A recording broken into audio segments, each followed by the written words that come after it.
आज की कहानी विक्रम और बेताल। बहुत पुरानी बात है। धारा नगरी में गंधर्व सेन नाम का एक राजा राज करते थे। उसके 4 रानियां थीं। उनके 6 लड़के थे जो सब के सब बड़े ही चतुर और बलवान थे। संयोग से एक दिन राजा की मृत्यु हो गई और उनकी जगह उनका बड़ा बेटा शंख गद्दी पर बैठा।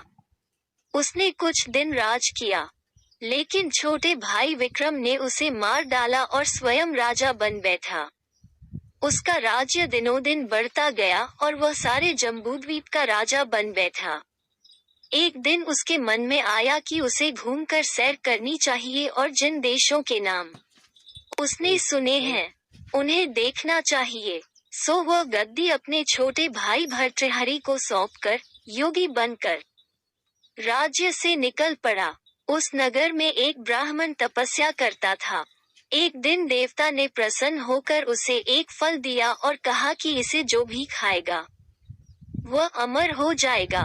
ब्राह्मण ने वह फल लाकर अपनी पत्नी को दिया और देवता की बात भी बता दी। ब्राह्मणी बोली, हम अमर होकर क्या करेंगे? हमेशा भीख मांगते रहेंगे।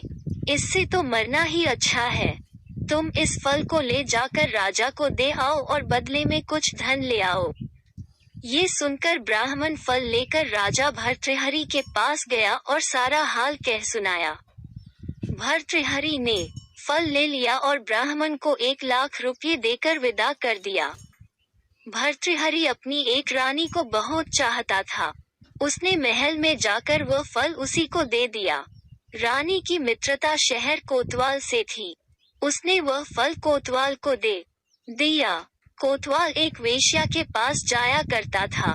वह उस फल को उस वेश्या को दे आया। वेश्या ने सोचा कि यह फल तो राजा को खाना चाहिए। वह उसे लेकर राजा भर्तृहरि के पास गई और उसे दे दिया। भर्तृहरि ने उसे बहुत सा धन दिया, लेकिन जब उसने फल को अच्छी तरह से देखा तो पहचान लिया। उसे बड़ी चोट लगी, पर उसने किसी से कुछ कहा नहीं। उसने महल में जाकर रानी से पूछा कि तुमने उस फल का क्या किया? रानी ने कहा, मैंने उसे खा लिया। राजा ने वह फल निकाल कर दिखा दिया। रानी घबरा गई और उसने सारी बात सच सच कह दी। भर्तृहरि ने पता लगाया तो उसे पूरी बात ठीक ठीक मालूम हो गई। वह बहुत दुखी हुआ। उसने सोचा, ये दुनिया माया जाल है, इसमें अपना कोई नहीं। वह फल लेकर बाहर आया और उसे धुलवाकर स्वयं खा लिया।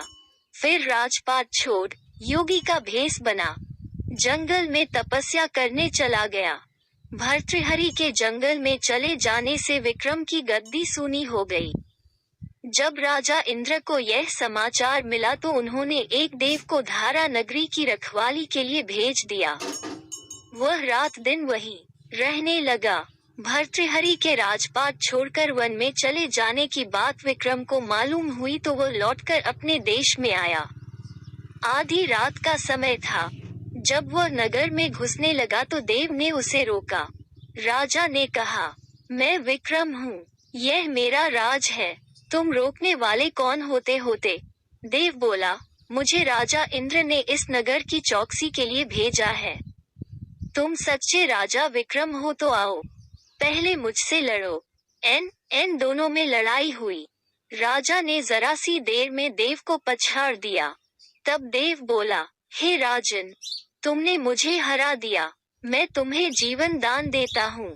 इसके बाद देव ने कहा, राजन, एक नगर और एक नक्षत्र में तुम 3 आदमी पैदा हुए थे। तुमने राजा के घर में जन्म लिया, दूसरे ने तेली के और तीसरे ने कुम्हार के। तुम यहाँ का राज करते हो। तेली पाताल का राज करता था। कुम्हार ने योग साध कर तेली को मारकर शमशान में पिशाच बना सिरस के पेड़ से लटका दिया है।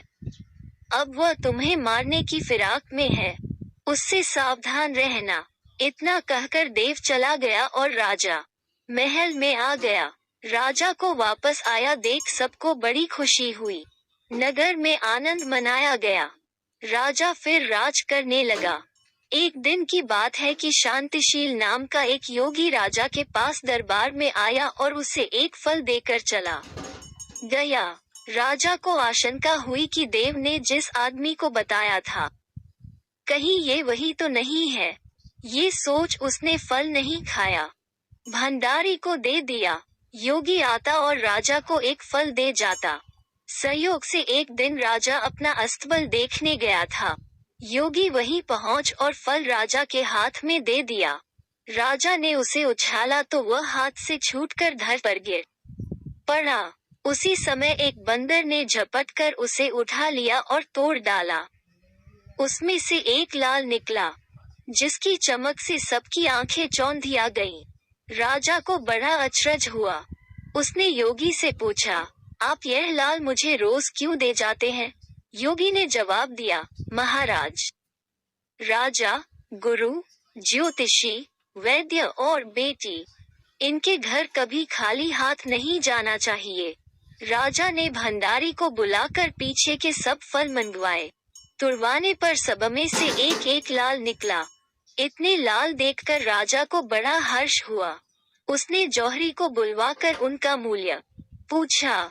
जौहरी बोला, महाराज, ये लाल इतने कीमती है कि इनका मोल करोड़ों रुपयों में भी नहीं आंका जा सकता।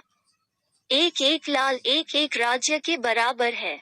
ये सुनकर राजा योगी का हाथ पकड़कर गद्दी पर ले गया। बोला, योगीराज, आप सुनी हुई बुरी बातें दूसरों के सामने नहीं कही जाती। राजा उसे अकेले में ले गया। वहां जाकर योगी ने कहा, महाराज, बात यह है कि गोदावरी नदी के किनारे मसान में मैं एक मंत्र सिद्ध कर रहा हूँ। उसके सिद्ध हो जाने पर मेरा मनोरथ पूरा हो जाएगा। तुम एक रात मेरे पास रहोगे तो मंत्र सिद्ध हो जाएगा। एक दिन रात को हथियार बांधकर तुम अकेले मेरे पास आ जाना। राजा ने कहा, अच्छी बात है। इसके उपरांत योगी दिन और समय बताकर अपने मठ में चला गया। वह दिन आने पर राजा अकेला वहां पहुंचा। योगी ने उसे अपने पास बिठा लिया। थोड़ी देर बैठकर राजा ने पूछा, महाराज, मेरे लिए क्या आज्ञा है? योगी ने कहा, राजन, यहाँ से दक्षिण दिशा में 2 कोस की दूरी पर मसान में एक सिरस के पेड़ पर एक मुर्दा लटका है। उसे मेरे पास ले आओ। तब तक मैं यहाँ पूजा करता हूँ। ये सुनकर राजा वहाँ से चल दिया। बड़ी भयंकर रात थी। चारों ओर अंधेरा फैला था। पानी बरस रहा था। भूत प्रेत शोर मचा रहे थे। सांप आकर पैरों में लिपटते थे। लेकिन राजा हिम्मत से आगे बढ़ता गया। जब वह मसान में पहुंचा तो देखता क्या है कि शेर दहाड़ रहे हैं, हाथी चिंघाड़ रहे हैं, भूत प्रेत आदमियों को मार रहे हैं। राजा बेधड़क चलता गया और सिरस के पेड़ के पास पहुंच गया। पेड़ जड़ से फुनगी तक आग से दहक रहा था। राजा ने सोचा, हो न हो, ये वही योगी है जिसकी बात देव ने बताई थी। पेड़ पर रस्सी से बंधा मुर्दा लटक रहा था। राजा पेड़ पर चढ़ गया और तलवार से रस्सी काट दी। मुर्दा नीचे गिर पड़ा और दहाड़ मार मार कर रोने लगा। राजा ने नीचे आकर पूछा, तू कौन है? राजा का इतना कहना था कि वह मुर्दा खिलखिला हंस पड़ा। राजा को बड़ा अचरज हुआ। तभी वह मुर्दा फिर पेड़ पर जा लटका। राजा फिर चढ़कर ऊपर गया और रस्सी काट मुर्दे का बगल में दबा नीचे आया। बोला, बता, तू कौन है? मुर्दा चुप रहा। तब राजा ने उसे एक चादर में बांधा और योगी के पास ले चला। रास्ते में वह मुर्दा बोला, मैं बेताल हूँ। तू कौन है और मुझे कहाँ ले जा रहा है? राजा ने कहा, मेरा नाम विक्रम है। मैं धारा नगरी का राजा हूँ। मैं तुझे योगी के पास ले जा रहा हूँ। बेताल बोला, मैं एक शर्त पर चलूंगा। अगर तू रास्ते में बोलेगा तो मैं लौटकर पेड़ पर जा लटकूंगा। राजा ने उसकी बात मान ली। फिर बेताल बोला, पंडित, चतुर और ज्ञानी, इनके दिन अच्छी अच्छी बातों में बीतते हैं, जबकि मूर्खों के दिन कलह और नींद में। अच्छा होगा कि हमारी राह भली बातों की चर्चा में बीत जाए। मैं तुझे एक कहानी सुनाता हूँ। ले